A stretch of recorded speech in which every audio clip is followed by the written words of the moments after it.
Tanda mo ba ako? Opo sir, kayo po yung tumulong sa amin sir na binigyan niyo po kami ng pagkain ni tatay. Maraming salamat nga makauwi kami.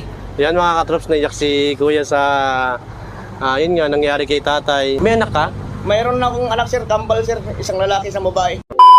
Yo mga katrops, yan, nandito na kami sa Paniki Tarlac. Nilagpasan na namin yung Gerona. Kasi yung nakakita, di ba sabi sa Herona. Gerona. Ngayon, nilagpasan na namin, nasa Paniki na kami. Pero di pa rin kami susuko, didiretsuhin pa namin niya papuntang Pangasinan. Ito yung sasakyan namin. Bali mga katrops, nagpahinga muna kami kasi halos 3 oras namin biniyahe ito mula Pampanga hanggang Paniki. Salamat sa mga nag-message sa akin na nakita sa Herona, Tarlac, pero wala sila dun eh. Kaya nakarating kami dito sa Paniki. Pero maya-maya, alis na kami niyan. Saka sa dating ng tinatayak nila boss, kung nakita natin sila sa Kapas, nakakapunta sila rito, parang uuwi sila ng ng Bicol na Bicol. maglalakad lang no? Kasi ito na yung daanan papuntang papuntang Bicol lang yan Umalis kami, ano oras tayo umalis? Bandang 5:30 ng madaling araw. Pero wala eh. Di namin nakita sa Herona. Kaya napadpad kami dito sa Paniki. Sana makita natin mga katrops para matulungan natin sila. Nakakaawa. Malay mo, baka hindi pa kumakain yun no? Yun yung iniisip ko Saka masyado ng malayo yung dinaanan nila. Anong sunod na itong Paniki? Ordineta. Papunta na kami Ordineta niyan. Yan mga katrops, yan, diretso na kami sa Ordineta. Lalagpasan namin tong Paniki Tarlac. Bali 5:30 kami malis sa Pampanga. Ito na yung oras ngayon, 9:41 AM. Diretso pa kami niyan, baka sakali na makita natin sila. Tingin namin na parang diretso na nilang paglalakad papuntang Bicol. Kaya nga sana makita natin para yung pagod nila mabawasan, di ba? Oo, boss. Tsaka hindi, para mabilhan natin sila ng pagkain, mapabaunan ng pera. Yung mga katroops yan, habang hinahanap natin yung tatlong nagkakalakal, kumain muna kami. Yan, medyo nagutom kami. Kasi kanina pag-gising natin, nagilamos, naligo, tapos di ba tayo nag-almusal Oo, yung kanina kasi pag-alis namin, nagkape lang kami. Pero malapit namin sa sa Ordineta. Kain lang kami, tapos alis na ulit kami. Mga katroops, katapos namin kumain, alis na kami niyan papuntang Ordineta. May yung nakausap na nagtitinda, parang mayroon daw duman na nagkagariton, di ba? Sabi niya, kahapon. Kayo na kasi kausap namin yung nagtitinda ng pagkain kung saan kami kumain. Kahapon daw ng hapon, may dumaan daw sa kanilang nagkakariton na 3 piraso. Baka yun na nga yun, no? Sana boss, sana yun na yan para at least kung sakali nandito naman sila, makita na natin sila. Ito malapit na kami sa Ordineta. Ordineta. Palabas na tayo ng Paniki niyan. Palabas na kami sa Paniki mga katroops. Yan, sana makita na natin sila boss kasi malayo no. Ayun sila! Ayun o! Ayun boss! Ayun sila! Ayun sila mga katroops! Ayun o! Sila yan, di ba? Oo, sila yan! Sila yan! Tabi mo! Dito na lang, tabi mo dyan. Sila yan! Nakita natin sila! Sa wakas! Alayo natin! Tara! Nakita rin natin sa wakas. Oo, tara. Ngayon mga katroops, nakita na namin sila, yun o. Ano? Sino nga po? Nakaabot tayo dito sa malapit sa Ordineta. Sabi ko naman sa inyo, hindi tayo disuko. Kahit sa makarating basta sa Pangasinan dito. Tara! Punta na natin! Napakasaya mga katroops, tara! Tara! Ay, kuya! Sir, magandang tanghali sir. Tanda mo ba ako? Opo sir, kayo po yung tumulong sa amin sir na binigyan niyo po kami ng pagkain ni tatay. Anong ginagawa niyo dyan? Nakakain lang namin sir, may ulam kami sir na noodles. Bumili kami sa tindahan 2 piraso. Kahapon ba kami naghanap sa inyo? 2 araw na kami naghanap sa inyo, pangalawang araw natin to, di ba? Tara, usap tayo, maingay dito eh. Saan tayo pwede mag-usap? Diyan sa... Dito na lang oh. Okay, tara, sir. sama ka. Ikaw na lang kausapin ko Okay, na. sir. Tara. Ayan, dito tayo. Alam mo kahapon, nakarating kami sa Kapas Tarlac, kakahanap sa inyo. Naghahanap kasi kami pambiling gamot ng tatay sir. Kasi, Bakit? Nasa si tatay? Nasa hospital sir, dinala namin kahapon kasi hindi na kaya yung sakit ng tiyan. Ipina-admit namin sir. Si tatay? Oo. Hindi na kaya kasi sir yung sakit ng tiyan. Gusto ng tatay sir nga makauwi rin siya na maayos. Oo. Ganito sir, naglakad-lakad kami sir, nangingi kami pambiling gamot para mapagagamot namin si tatay. Big sabihin si tatay nasa ospital. Sa hospital ngayon sir. Ngayon sir, Ang sabi sa amin nung nakatrack sir kasi, o sige, tulungan namin kayo nga makauwi sa inyo. Pero ang problema, pagalingin nyo muna yung matanda. Sabi ko, alis muna kami sir, mga hanap kami ng pambiling gamot. Ay, ibig sabihin, mayroon na maghatid sa inyo papuntang Bicol. Mayroon na sir, tutulong sa amin sir. Abuti, tutulungan kayo. Tutulungan din, napanood kasi yung video nyo sir, na binidyohan kami. Napanood yung video natin. Bali, ang ibig sabihin ko, yung nakatrack, tutulungan kayo pa uwing Bicol. Tutulong sir, biyahe nila sir, tutulungan kami, isasabay kami sa biyahe nila. Yun pala. Nagpagandang loob sa amin. Iba sabi nila sa amin, gumaling si tatay, Yatid isabay na- namin kayo. Yatid na Para kayo. makauwi kayo.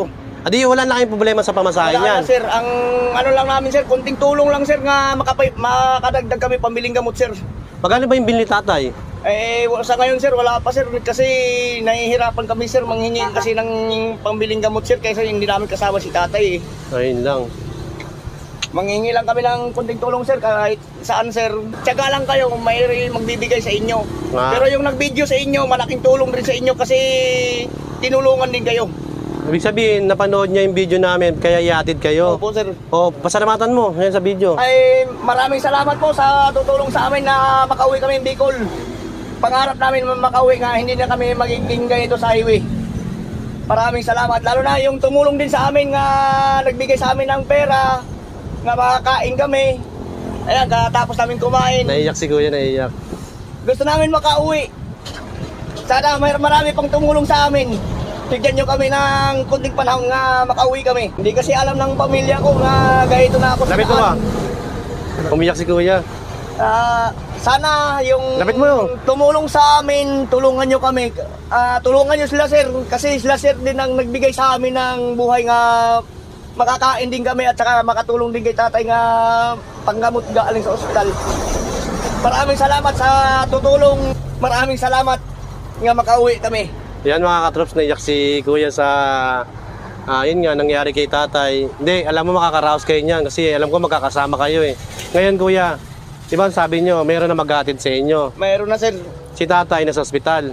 Kailangan lang sir nga gumaling sir kasi yung gamot lang kailangan namin sir. Pangarap nyo makauwi, di ba? Opo. Pero Ibig sabihin ko, hindi alam ng pamilya mo na ganyan nangyari sa inyo? hindi sir kasi sa agency sir kasi pinabayaan kami ng agency namin eh. Kaya Kaya nga. naging ganito kami sir. Ngayon, may anak ka? Mayroon na akong anak sir, kambal sir, isang lalaki isang babae. May anak pala to. Paano yung pamumuhay ng pamilya mo sa inyo? Hindi ko alam sir, basta pangarap ko sir nga makauwi kami pare-parehas. Kasi kami sir ang magkakasama sa agency sir. Dati kasi sir, yung hawak kong cellphone, gusto ko makakain kasi sir, gutom na ako eh. Bininta ko yung cellphone ko para makapambili kong pagkain eh. Yun ang contact mo sa asawa nyo? Oo, yun lang po kaysa isang kontak sir. Ngayon wala na sir. Hindi nila alam kung ano nangyari sa buhay ko ngayon sir. Mag-iiwan ako ng pera sa inyo. Sige sir, maraming salamat sir. Etong pera na to, pag pambili ng gamot ni tatay, tapos iba yung pagkain nyo. Bali ito, 5,000 to. Opo sir. Maraming salamat sir. Para makatulong sa inyo. Kasi total, sabi mo naman, may maghatid na sa inyo. Opo sir. O ngayon, kung kukulangin pa to, yun nga, mag-iiwan ako ng cellphone number ko. Tapos, kung madaanan may cellphone, makikisuyo ka lang. Pwede pong pakitext to. Maraming salamat sir. Ganun na lang, Opo, sir. no? Maraming salamat sir. Yun. Para malaman din natin kung nasaan lugar na sila. Oo. At least, kung paano, makapunta ka namin agad. Hindi, ngayon, ang problema natin niya kay tatay. Ang importante naman sir sa tatay sir nga makarecover sir nga pare-parehas kami para maaga yung pag-uwi namin. Ganun na lang. I-update mo kay tatay. Opo sir. Iwan ko yung cellphone number ko. Ngayon, mag-iwan ako 5,000 sa inyo. Okay, sir. Ang gamot kay Salamat, sir. tatay. Opo, maraming salamat sir. Ikaw, lalo na ikaw, kailangan ka ng pamilya mo. Sana makauwi ka, ha? Yung kambal pala yung anak niya. Pala yung anak na yun. Hindi, ako, naramdaman ko, kaya ka naiyak. Kasi, yun nga, ninanais mong gusto makauwi. Ilang buwan ka na? Ano yun dyan sa Pampanga? Ano na sir, bago mag-pandemic sir. Andito na kayo? Opo. 3 years na, halos. Hindi, sa kayo nang galing? Surigao del Norte sir. Kaya pala. Kumuha sila ng tao. Dinala kami sa Maynila sir, parang bihinta kami nga parang hayop sir eh. Ah. Buti nga kayo sir nga kami, nakita nyo kami sir nga natulungan nyo kami. Kahit sa kunting bagay sir nga, hindi lang kunti lang sir kasi malaki na rin sa amin yan. Kasi nakakain kami sir araw-araw eh. Oo. Yung binigay nyo sa amin eh. Malaking tulong. Naiyak si Kuya. Kaya sir, kung may maawa pa sa amin, nga tulungan kami, ipindaan nyo kay sir, kasi siya lang ang bukod tanging nga may kontak kami, nga makauwi kami sa pamilya namin. Maraming salamat sa inyo. Pasalamat kami mga nanood. Malaking tulong yan. Lahat ng nanood sa video, maraming salamat sa inyo. Kunting tulong lang nga makauwi kami. Matulungan rin namin si tatay. Maraming salamat. Ayun mga katrops, ito, walang sponsor to. Galing sa bulsa ko talaga to. Ngayon, ang bala ko sa kanila, bigyan ko sila ng pamasahe kasi may mag-uwi. Tapat naman si kuya. Meron na mag-guided sa kanila. Ang problema nila, si tatay na lang. Ito 5,000 to, sa inyo to. Maraming sir. Ito, yung binigay sa amin na pera nga tulong sa amin, mapagamot ko na si tatay nga makauwi kami, nga pare-pares kami makauwi. Maraming salamat sa nanonood sa video ni sir, video ko. Kilala mo na ba ako? Ay, hindi pa sir. Ako si Boss Robby. Ay, maraming salamat Boss Ruby. Itong binigay mong pera sa amin nga 5,000. Laking tulong sa amin to boss. Kasi may pambili na kami ng gamot, hindi na kami mahihirapan sa maghahanap sa daan. Yung kalakal namin sir, hindi pa namin maibenta sa kunti lang, hindi pa kasya pambiling gamot. Si tatay, balikan nyo na eh. Opo sir, pabalik na rin kami sir kasi may pera na kami pambiling gamot sir eh. Ngayon, yun nga, text mo ako ne. Mag-ingat kayo palagi ha. Salamat. Maraming salamat sa tulong niyo sir. Thank you, Maraming salamat. Sa video, maraming salamat nga nakapapanood. Tulungan niyo kami. Huwag kayong kasi kami totoong kaming tao. Hindi kami plastic na tao. Gusto lang namin makauwi. Kahit ganito lang buhay namin, hindi kami gumagawa ng masama. Kami nangihingi kami nga para makakain kami araw-araw. May pangbiling gamot sa tatay ko. Maraming salamat sa inyo. Medyo may problema ng konti. May sakit si tatay na sa ospital. Ayan, bibigyan ko silang 5,000 pambiling gamot nila. Pero pasalamat na rin ako sa tumulong sa kanila yung may truck. Ihahatid kayo, di ba sabi mo? Yun, maraming salamat na rin sa inyo. Maghihintay sila sir na gumaling si tatay. Yun mga katrops. Yan. Salamat sa mga nag-share, sa mga nag-comment.